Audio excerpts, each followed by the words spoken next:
Good morning, everyone, and good night to the ones who are in China. Thank you for joining us today. We looks like we still have a lot of participants trying to connect with us. So I'll start talking, and in the meantime, we'll wait for them to come into this room. As you can see here, today this webinar is hosted by the Master Finance Beijing program, jointly offered by Smith School of Business at Queen's University and Renmin University in China. We're talking about CFA around this topic today. We have some guests who are here joining us today to share their experience planning for the CFA exam. Okay, let's just get started. Here on the screen, you can see my information. My name is Eileen. You can find my email as well as my WeChat ID. You are more than welcome to reach out to me if you have any question about today's session or the program studying in Beijing. I am also an alumnus from Smith School of Business. I did my full-time MBA in 2015, finished my MMA study, Master of Management Analytics in 2019. If any one of you would like to learn from my study experience at Smith, you are also welcome to connect with me. I am the Associate Director for the Master Finance Beijing program, which is hosting today's session. You're welcome to ask any questions towards the end of this session today. All right. About this program, Master Finance program, I just want to give everyone a little bit background information. It is a joint program that approved by the Ministry of Education in China, jointly offered by Queen's University in Canada and Renmin University in China. If you are from mainland China, you should be very familiar with Renmin University as one of the top universities in China. Students will have classes in Beijing on the campus of Renmin University. And when they meet the graduation requirements, graduates will receive a Master Finance degree from Queen's University, as well as a completion certificate from Renmin University. Some milestones of the program since we started in 2013. In a very early year, we received the approval from the Chinese government's Ministry of Education, to be specific. And the next year, we started recruiting our first class in Beijing, which is class of 2015. Along the years, in the year 2017, we started our first very new executive section with all the classes delivered in Chinese language or translated into Chinese if we happen to have a faculty teaching the class in English. So that's our very first, very unique executive section. This is also the only class in whole Queen's University with the classes delivered in the language other than English or French. So we're very proud of this very unique section.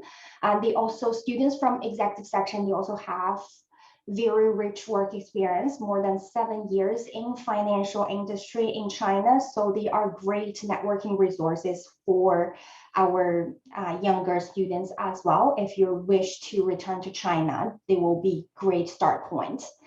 And in the year of 2018, we received the first program renewal by the government MOE. And then in the same year, we officially launched our alumni business club in China.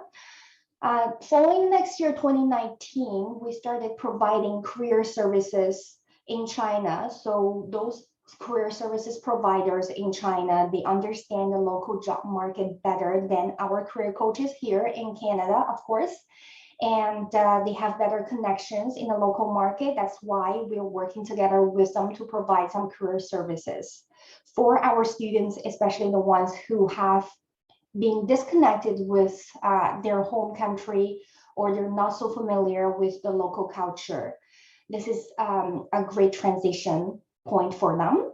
The next year, 2020, because of the unfortunate pandemic impact, we started delivering virtual classes. With the technology we offer here at Smith, students still have great learning experience. And currently, starting from 2021, we started our second program renewal, and we received it by MOE. Currently, we started a third round of renewal with the MOE. Hopefully, we can receive another renewal by the end of this year. All right, enough of the program. First, let's welcome Paul into our session. Paul is the regional director from Wiley Efficient Learning. Wiley has been providing their CFA learning materials for our MFIN Beijing students. Later, Paul will introduce their learning materials to our audience here today. Hi, Paul. Hello. Let's see. Okay. Yes. Hello. My camera looks off, but I can still say hello. Thanks, Aileen and Yumen, and good evening, everybody. Good day and good evening. So my name is Paul. Yeah. So I'm with Efficient Learning. My name is Paul Coulombe, and I set up partnerships with universities, firms, companies, and CFA societies all over Canada, Latin America, and the Caribbean. And as part of that, we have established this partnership that Eileen was just mentioning with the Smith School of Business to use our courseware. So it's great to be here. And I'll be giving you a short demo a little bit later. Yeah. Thank you, Paul. We'll talk to you later. Thank you for being here with us today. And we also invited 2 of our graduates to share their experience with the CFA. I think both of them did their level 2, if not both level 2 and level 3 throughout the program. They will also share their experience working towards the CFA while doing their Master Finance in Beijing. So first, welcome Jack. Jack is our graduate from class of 2017. Currently, he is the Vice President of Hong Tai Private Wealth Management. Hi, Jack. Hi, Arlene. How are you? Good. Thank you for joining us today. Thank you. We also have Shikang Zheng, who passed CFA Level 2 last year. He is a graduate from class 2020. Currently, he is the Corporate Business Manager of China Industrial Security. Hi, Shikang. Hello. Hi, Aileen. Thank you for joining us today. So today we have Jack, who is a chart holder of CFA and FRM and many other titles I'm not listing here. And we also have Shikang from a recent class year who recently passed level 2. They will both share their experience with us today.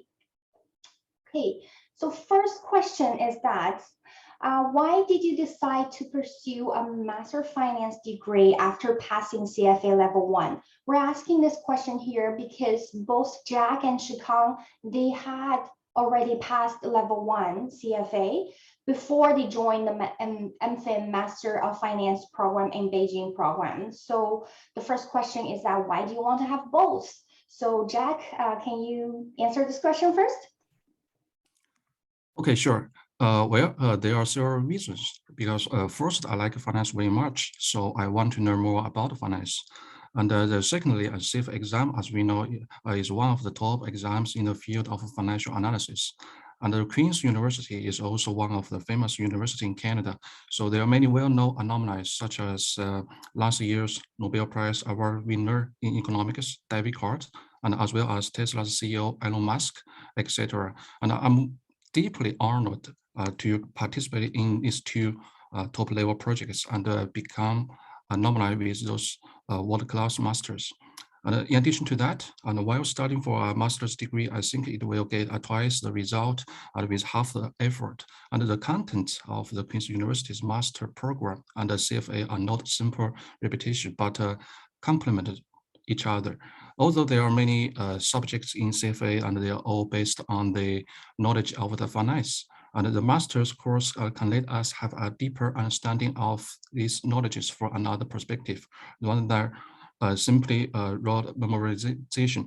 And personally, I believe the best way to pass the exam is to fully understand the knowledge. And the first point, which may I think which may be interesting and also be attractive to many foreign students is to be able to go to a university in Beijing and studying for our degree in Western countries in the capital of an emerging country in the 21st century, in the 21st century, and can not only obtain a master's degree, but also understand the Chinese lifestyle, culture, and society, and experience the humanity here, which is also wonderful in itself.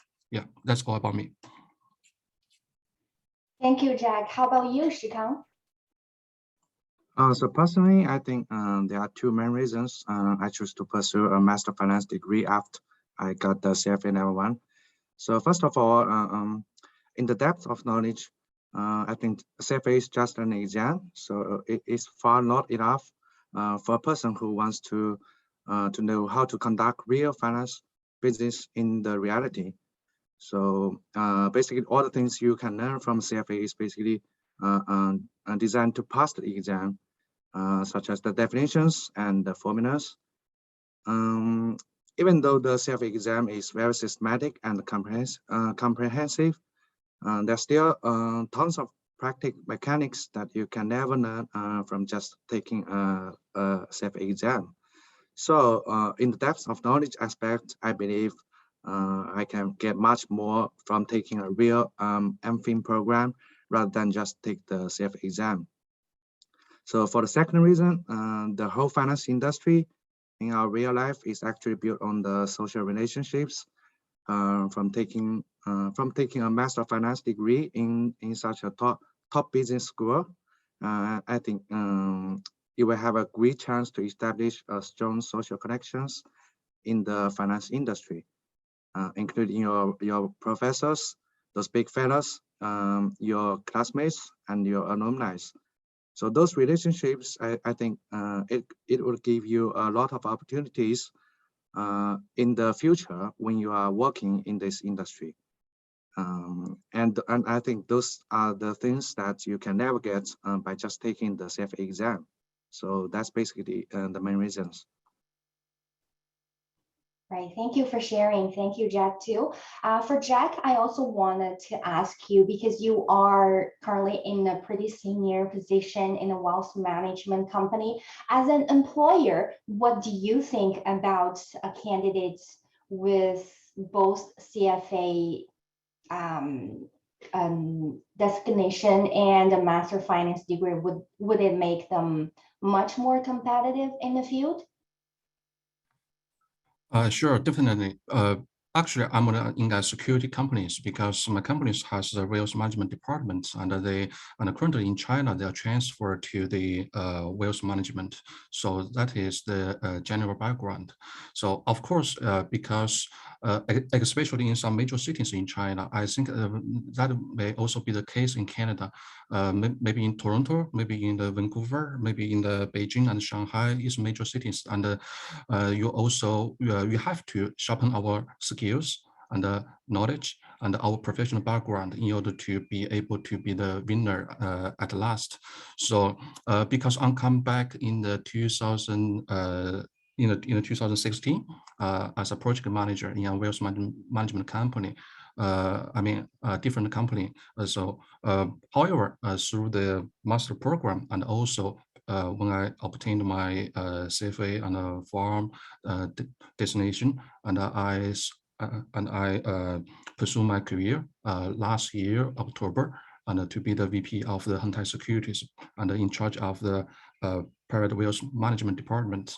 So I think both the master degree and the CFA and the farm charter holder status helps me a lot to be the winner and to be the shining star in the interview process. Yeah, that's my real experience. Awesome. Thank you, Jack. Okay, so as you can see this is a very brief review of our current Master Finance Beijing class. As you can see from the CFA profile here, every year we have a little bit close to half of the class. Sometimes we have over half of the class who already passed the CFA Level I. So a lot of our candidates, students, they do wish to earn both Master Finance degree and CFA designation to be competitive enough in the job market at least as a start point. Okay, our next question. For Jack and Shikang, can you share some of your CFA planning and or preparation strategies and tactics with our audience today? So Shikang, do you want to start this time? Yes, all right. So in my opinion, it really depends on what level you are taking, because there are many differences between the CFA Level 1 and Level 2. So the CFA Level 1 exams, the wideness of your knowledge, and the Level 2 exams, the depth of your knowledge. So it's actually two aspects. So when you're preparing, you must choose the corresponding strategy when you are preparing for the exam. So for instance, if you are preparing for the Level 1, you should be more focused on memorizing those definitions and formulas. But for the Level 2, I think beyond that, you should take some extra time to really understand the mechanics behind those definitions and formulas. So in other words, Level 1 exam only asks you to know what it is, but the Level 2 exam asks you to know how it works. So I think it's quite important for those CFA candidates to understand what they are testing. That's my opinion. Thank you, Shikang, for sharing. Well, Jack, now it's your turn. Okay, in my opinion, simply put, and my suggestion would be plan as early as possible and plan correctly. I would like to share some of my experience here because there are lots of CFA learning objectives. CFA exams in early years and may only mainly focus on some key learning objectives. However, with the increase of the number of the tests you can choose to write per year now, and more and more candidates are participating in the CFA program. Some very specific learning objectives may also be expected to appear in the exam. So therefore, we should first plan our studying according to the exam outlined published by CFA institution, and don't miss any corner. In addition, there are many CFA formulas, and my experience will be don't learn by rote. I have a trick here. My trick is that print out the formulas behind the textbook and paste them in your office area or living room, even such as the wall in your dining room and even next to the mirror in your washroom. Or you can just simply set those formulas sheet as your computer desktop background. Stick it on the first day when you decided to prepare for the exam, so that you can see these formulas every day and remember them well over time. Finally, if some learning objectives cannot be well understood, my suggestion will be jump each chapter and then learn other chapters first. And we have to know that the CFA test is a comprehensive test. So skip 1 or 2 chapters are not a big deal. Try to make your time more efficient and come back to each chapters at the end. Awesome. Thank you for sharing, Jack. Jack's experience is very, could be very helpful because he is currently a chart holder of CFA as well as FRM. So just print out your formula and put it everywhere around you, on your desktop, of your computer, next to your mirror. I hope that will be helpful, help you to memorize those formula. Thank you, Jack, for sharing. And Shikang also, Shikang passed the CFA Level 2 while you are learning the Master of Finance program. Is that right? Yes, I think so. Yeah, Shikang also just received... right after the MFIN program, I think. Okay, shortly after December, the program. Yeah. Yes, and Shikang also received a CFA student scholarship from the program offered by the CFA institution. That's another helpful resource that we provide. Okay, Okay, talking about resources, that we have the CFA learning materials provided by Wiley Efficient Learning, and our friend Paul will introduce more details to our audience here today. On top of that, at Smith School of Business, students also have access to the LinkedIn learning platform, as well as Udemy for Business. If you are also a Smith undergraduate student, you should be familiar with those two learning platforms. So lots of resources for our students to learn the CFA content to prepare all three levels of CFA exams throughout the program. Okay, our next question: what mistakes have you made that other exam takers could learn from? So Jack, we start with you this time.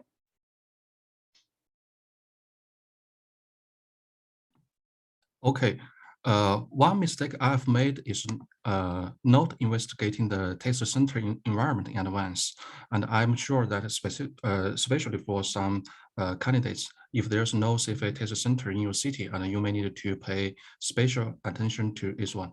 The day before I took the CFA Level I exam, because I was in another city and I booked a hotel online, and I had a long distance drive to check in the hotel the day before the exam day.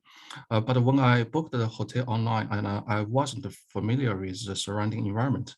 So as a result, and it was very noisy near the hotel at night. I didn't sleep very well. And I was difficult to concentrate during the exam the next day. Even though I passed the exam in the end, but to me, and it was not a joyful experience at all. What I want to say is that when we have worked so hard and so long and for the test, and are ready to take the exam on that day, we must pay attention to these details, because if we don't deal with them properly, they may cause a big trouble to you. That's my mistakes. Thank you for sharing, Jack. Yes, indeed.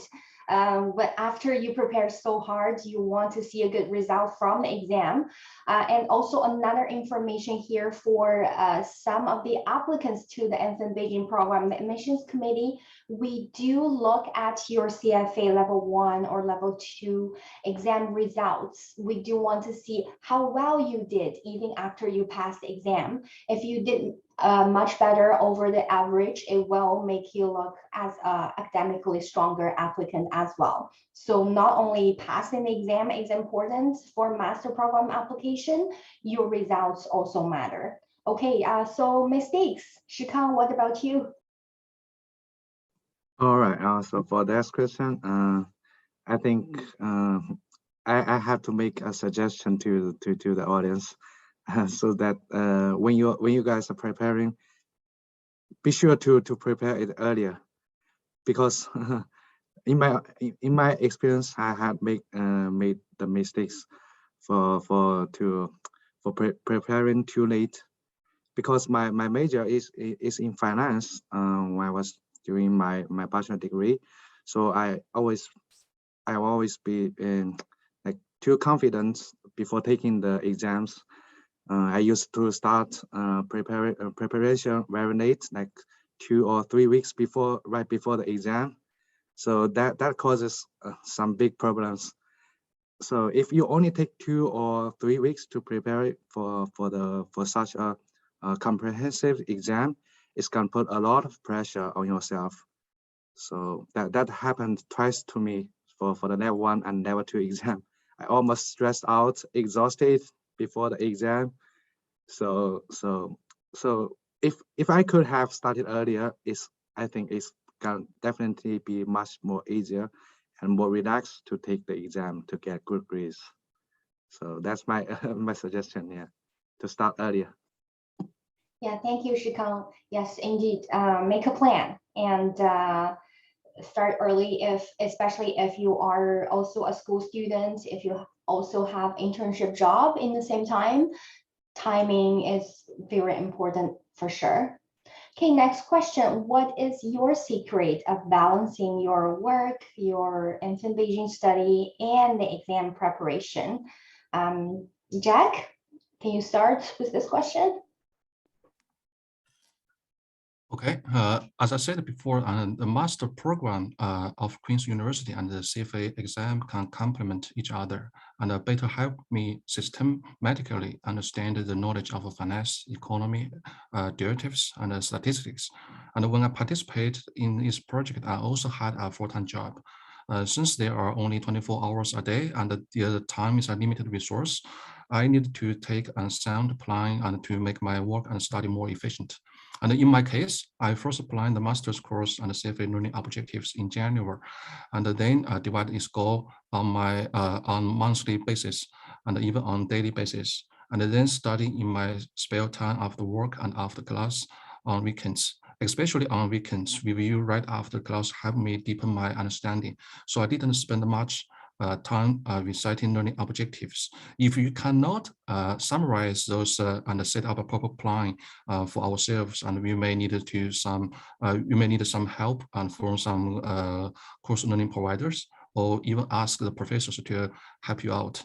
That's my experience, and everything is well planned. And secondly, we could have constraints. We should have constraints on ourselves. In my case, for example, I tend to ask few unnecessary parties as possible. After all, we should list priority when studying for a master's degree and passing the CFA exam while working.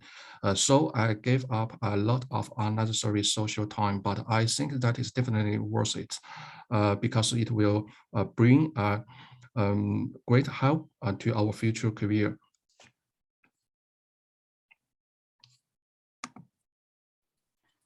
All right, what about you, Shikang, your secret? So to me personally, there is no perfect balance. I have given out all I have and all of my time to make both works and study towards a good way. Maybe one thing that I could see is also always to start earlier, no matter your work tasks or the school assignments or like presentations or something like that. So if you started earlier, in my experience, it's very unlikely to give you a bad result. But if you are started late, and like usually the results are really unlikely to be good. So that's my advice, to start earlier. Right, although Shikang yourself, you did not start very, very early for the CFA exams, but I'm sure the Master of Finance study throughout the year helped you with the knowledge and learning experience for those exams. Here we're talking about both work, study, and exam preparation, because throughout the Master of Finance Beijing program, students will have Monday to Friday to obtain either a full-time job or internship job, because all of our classes are being offered over the weekend only.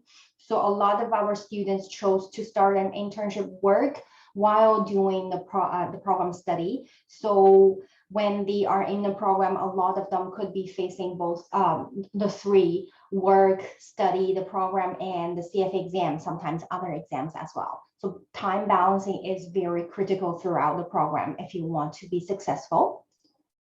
All right, I will pass the floor to our friend Paul to introduce some of their Wiley efficient learning materials. To you, Paul. Thank you very much, Aileen. This is great to be here. Let's see, I'll just get the, okay. So first of all, let me just share my screen here. And let me know if you can see. Can you see the screen okay? Yes. Okay, perfect. So hello, everybody. Yeah, I guess the first thing I'd like to say is, the one message I want to leave you with today is that this partnership that we have set up with Queen's, this courseware, is here to help you. Okay, it's your resource, it's free, and it will expire. And I'll give you a little demo in a few minutes. But the message is that if you are CFA bound, this is important, because this courseware can help save you time, stress, and money. And it also helps pass the exam.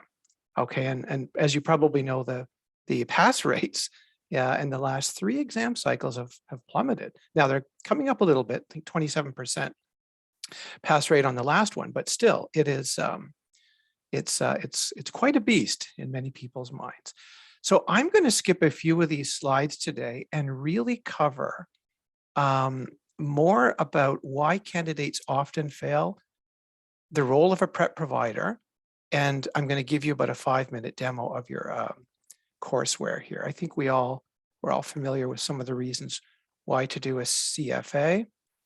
So I'm going to skip past all this, my favorite quotes, and some of this. And this is really what I want to focus on today, just with the amount of time we have. Many of you people are already aware of this, is that when I got into the test prep area in 2014, the pass rate for level 1, and we'll just focus on level 1 today, was about 40-ish%, 42, 43%. And it hovered there for many, many years, for about 7 years.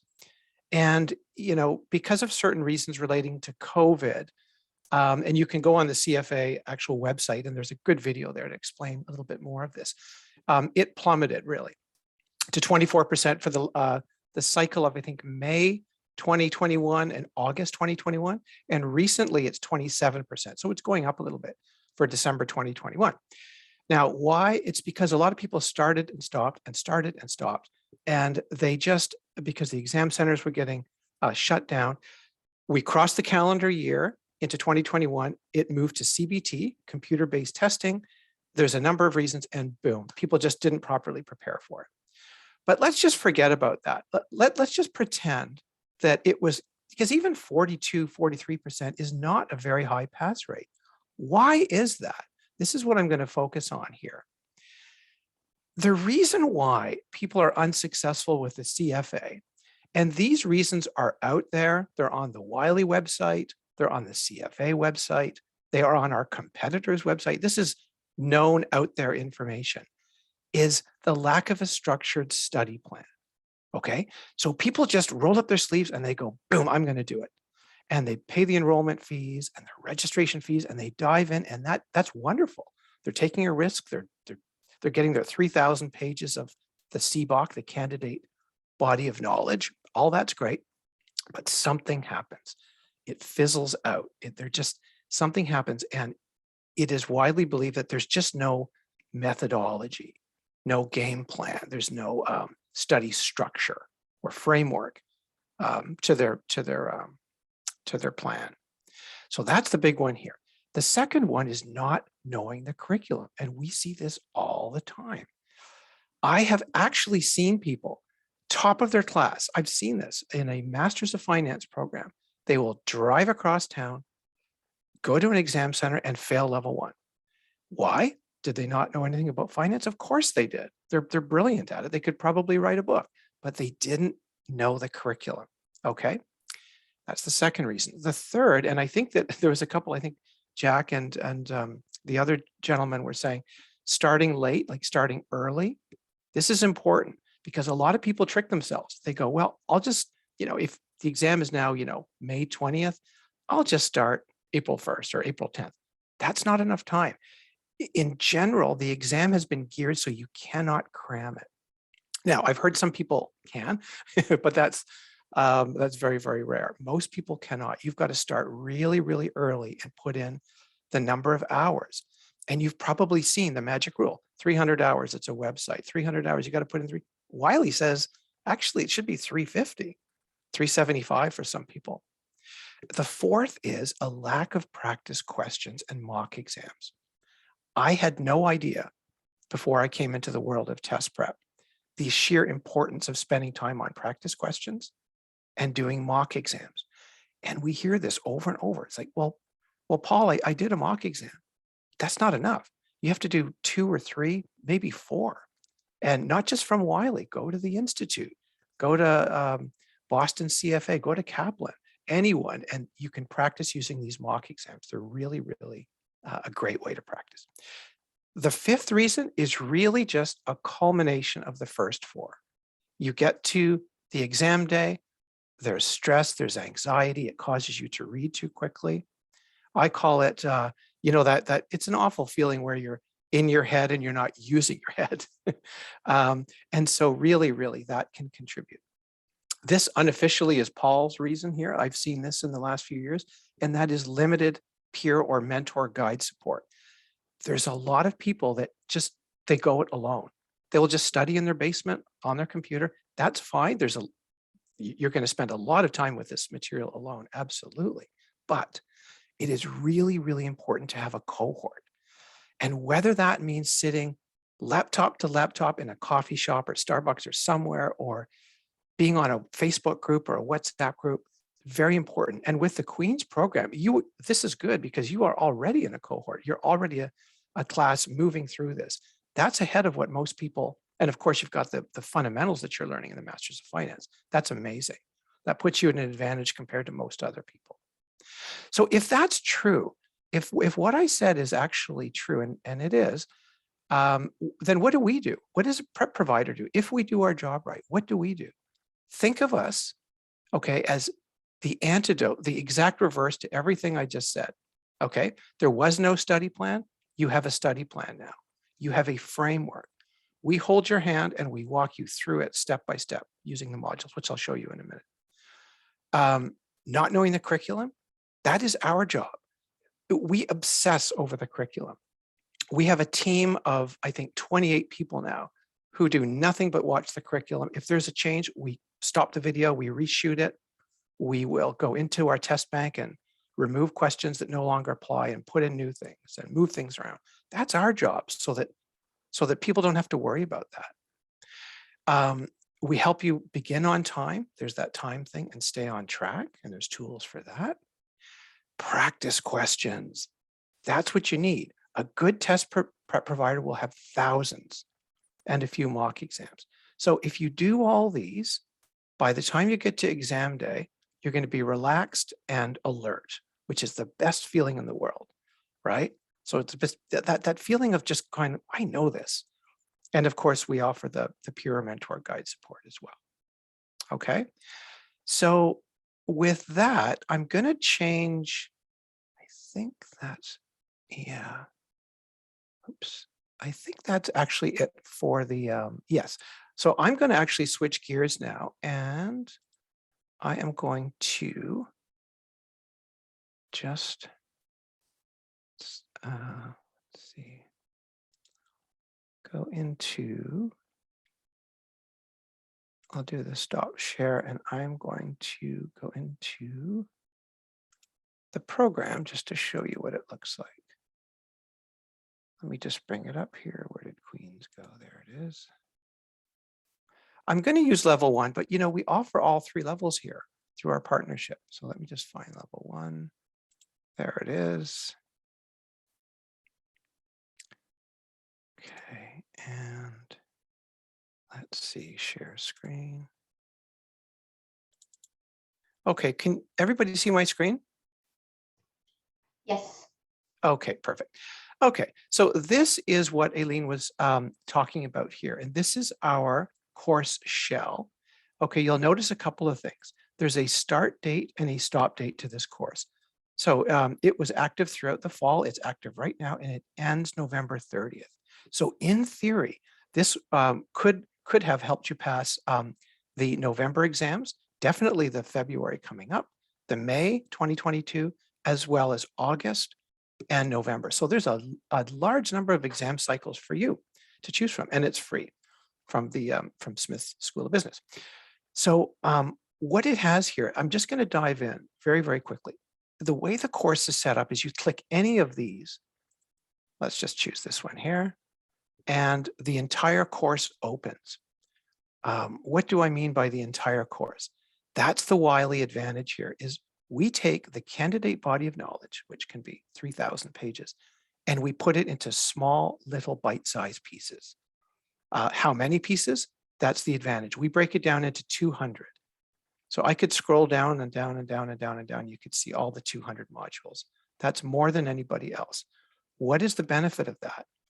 The benefit of that is the way the human brain works, just with retention. It is easier to put things into small little bite-sized pieces and test you right away. After every lesson, there's an assessment. Every lesson, there's an assessment. and versus long drawn out modules. So let me just jump into one. And I'm still getting used to this. This is study session 1 quant. It's been so many years where ethics was always the first. So I'm always like, wait a minute, but quant is now the #1. That's the first subject out of the 10 areas of study. So it's just going to load, and I'm just going to show you one module because they all look the same. Okay. So this is a module you could be on your iPad. It's available basically anywhere. So it's overview. Basically, we say the learning outcome statements at the beginning, exactly what you're going to learn. You can download all the lessons here. You scroll down, and it's not that long. It's probably, you can see me scrolling. You can highlight, making notes. It's probably 15 minutes of reading, 20 minutes of reading. Okay. And you can make notes the whole way, which are saved, and you can print them out. But eventually you will come upon a video. Now, this video here, we have specifically designed this video to teach what you just read in a different way, because there's no point repeating it. So these instructors we have, they will actually, it's voice over PowerPoint. You can see here. We have a calculator that shows exactly what the strokes are on every single one. Present value, then type. Okay, I won't show you the whole thing, of course. This particular, actually, that's an hour long. They're usually shorter. We try to keep them under 45 minutes, but sometimes, depending on the lesson, it's a longer video. You can speed it up. There's closed captions. Obviously, there's some other features there. Okay, so you've watched the video. You've read the material, you've made notes, you're absorbing it, you're learning. At the very end, almost, there's our flashcards to help you. And I heard the other gentleman speaking earlier saying that they have Post-it notes, putting them in your living room. That's a great idea. This is the Wiley's attempt at doing this as well. And these are the flashcards. Based on our research, students love these flashcards. We took them away one year, and it was like, no, we want them back. So they ask you a question, and you just flip it here, and then you move on to the next one like that. So the last part in the lesson, and you haven't left the lesson yet, is an assessment. Okay, so here it is here. They're usually short. They're designed to be short little assessments, because they're just designed to test what you learned. So it's most like 6, 8, 10, 12 questions. And let's just let it load here. Okay, let's try this. It was in there yesterday, probably. Okay, here it is here. So there's 11 questions here. So I'm just going to pretend we're going to answer a few. I'll choose the middle one because I'm a middle child. Okay, let's just answer a few, and I'll show you. Finish. Save and quit. You can see here that Wiley spends a lot of time showing you the question, why you got it, the right answer, why you got it wrong, and saying why you got it wrong. Okay, we do this whether you got the question wrong or you got the question right. Question 3, I happen to get right. So we still show you why it got it right. Wiley puts a lot of time, energy, and research into the questions, because our research shows that when it's 2 o'clock in the morning and you have a pot of tea and you are studying and you get something wrong, you want to know why you got it wrong. And you don't want to spend a lot of time going back into the candidate body of knowledge. So that's really important here. Okay, what else can I show you? A couple of other features here. We're going to go back to the course shell. This is your main dashboard here. Actually, I'm on the professor view. Yours would be even simpler. There's a lot of this stuff would disappear. You don't need that. But what I want to show you here is the test bank. Okay. The test bank is very important because, okay, what we've done is, let's just let it load here. You would be spending a lot of time with this test bank because we have upwards of about 4,000, I think 600, 700 CFA grade questions. This is important because there's no point asking easy questions, because when you get to the exam date, you're likely to get broadsided. we ask harder questions to prepare you. So how many? There are, let's see, 4,836. Okay. So if you're practicing, basically this is how most people do that. Actually, I'm just going to move this to the top here. You would start here. Let's say let's go back to quant. You open up quant here, tick it off like that. And you say, okay, I'm going to study quant. I'm going to do the time value of money. I'm going to do these areas here. And let's just open. Actually, let's do these two. So it's found about 500 questions to pull from. If you have a spare hour, you come down here and you say, okay, give me 30 questions. It's going to take you 60 minutes. Boom, take the quiz. Simple as that. And it will load. And it's very similar to what you saw before. I'll just answer 2 or 3. The benefit of the test bank is that Wiley has spent a lot of time, money, and research to ask CFA level questions. What does that mean? It means that we point out trapdoors and misdirection and tricks that we know are commonly on the exam, okay? And we bring it up to the level that you need to study at. So this is really, really helpful, especially if you're learning the mechanics and the fundamentals at Queen's. You're learning all the principles, absolutely. And this just finishes it off. So that's good that way. Okay. So what else? I think that's probably, let's see. There's, we also, those flashcards I show you, we also put that, let's get that out of the way. We also put that in its own flash bank. So if you ever wanted 800 questions, that's another 800 additional questions, you could actually go into a separate flash bank and do that as well. Okay. I think the last thing, let me just double check here. So this course is live for you until November 30th. And we highly recommend that you use that. It's a great way to study. It will absolutely help you pass the exam. The more time you spend with it, the better. Just going to check out one last thing. Oh, one last feature here is I forgot to show you, is the Ask an Instructor. Okay. If I hit that right now, you can see here that somebody, let's go to the most popular one. Let's go to this one, lesson 1, Introduction to Interest Rates.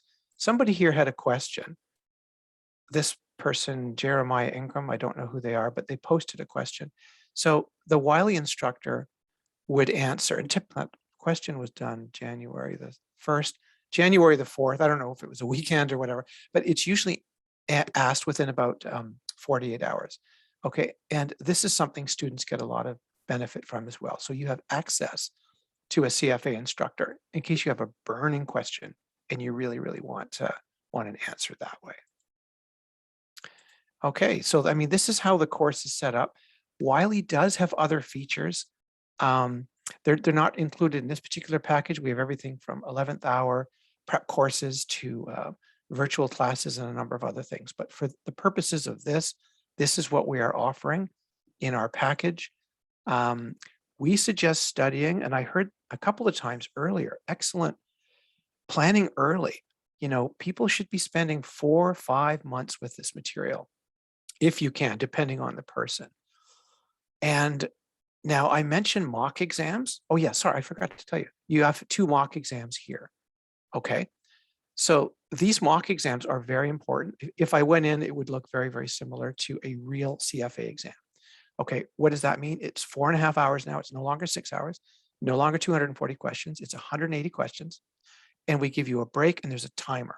So you honestly make a cup of tea, shut the door, get your calculator and start. And then you get cut off on the time, go have lunch, come back just like you would in a real exam setting.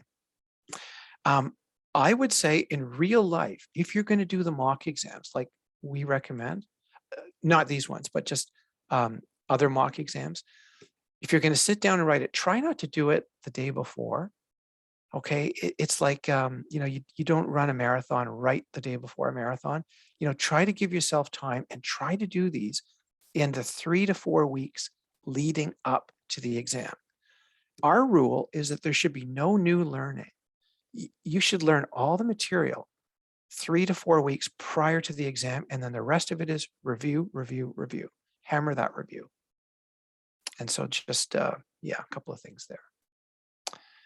Yeah, so I wasn't sure if there's any questions or how you wanted to do that, Aileen, but Yeah, Paul, we do have a question. We okay. have a participant asking, is there a discount for Wiley CFA prep resources for our audience here today? I know that everything that Paul just showed us, that's all complimentary for MFIN Beijing students. So the program has covered the cost for our students. Students have access to all 3 levels of resources here that Paul just showed us.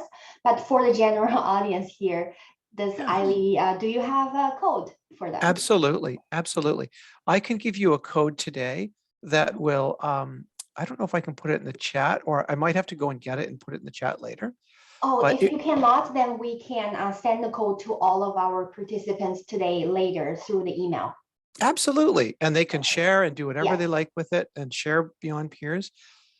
Yeah, this is the original information where the price is $0, but I will give you a code in case you want to, in case there are others that would like to absolutely have this. Yes, 100%. Right, thank you. Okay, Yeah. I will switch to my end for. Okay. All right, thank you so much, Paul, for sharing everything with our audience here today. Yes, very, very helpful. I'm sorry, Jack, for your cohort. That was quite a few years earlier. We did not have that resource available for your class. And for Shikang here today, as a graduate, normally we don't have access anymore, but as Paul mentioned earlier, we offer the access for 15 months from September when the program starts until the end of November, which is 3 months after the program finish. But to thank you, Shikang, if you are planning for level 3, feel free to reach out to the program office. We can get you access for level 3 CFA prep resources here provided by Wiley. Okay, we did receive a couple of questions earlier. Somebody was asking if this Wiley CFA resources are offered by MFIN Toronto program. As far as I know, they do not offer this for now, but maybe later they have other resources available. But if you are an MFIN student, you can reach out to your program manager to learn more about how you can get access through the MFIN Beijing program. That can be arranged. There is another question. Do we have to pass level 1 to be enrolled in this program? No, as you learned earlier in the program profile I showed, we only have half of the class who passed the CFA level 1 prior to the program start. That means we have the other half, they did not have CFA level 1, but they have other academic proof to prove that they are ready for master finance study, which could include your related study in undergraduate experience, your work experience after your university in the finance field. Sometimes a GMAT can replace CFA level 1. It really depends on what major you studied in university and what field you have been working in the as a full-time role. But full-time is not required to get enrolled into the program, but it could help with your application. I see that Paul just sends the code through the chat function here. If you are interested, please save this link. We will also send out this code through email later today. Thank you very much, Paul. Absolutely. And people can reach out anytime. I love questions, and there's my email there. Yes, okay. Yes, okay. Thanks. All right. I have to thank all of our panelists here today. Thank you, Jack, Shikang, and Paul for being here with us. If today's audience, you have other questions you want to ask, but there was not enough time for us to cover, feel free to reach out to our team, the MFIN China at queensu.ca. We also have the information here. You're more than welcome to follow us on social media. We have YouTube, which you can review past webinar recording. We are on Weibo, we are on WeChat as well. Feel free to follow both the school and the program's WeChat official account. This is our contact information. You can visit the program through this link. There is the MFIN China's general email if you have any question. And we also have WeChat inquiry chat group. You can scan the code and join the group, ask a question. Most of the time, your question will be answered immediately. All right, thank you for everyone, for being here, everyone. Then that's our session today. Take care, bye-bye. Thank you very much, Aileen. That was terrific. Take care. Thank you, Paul. Okay, thanks. Bye, Jack. Have a good night. Thank you, Shikang. Bye. You have a good day. Good night. Good night.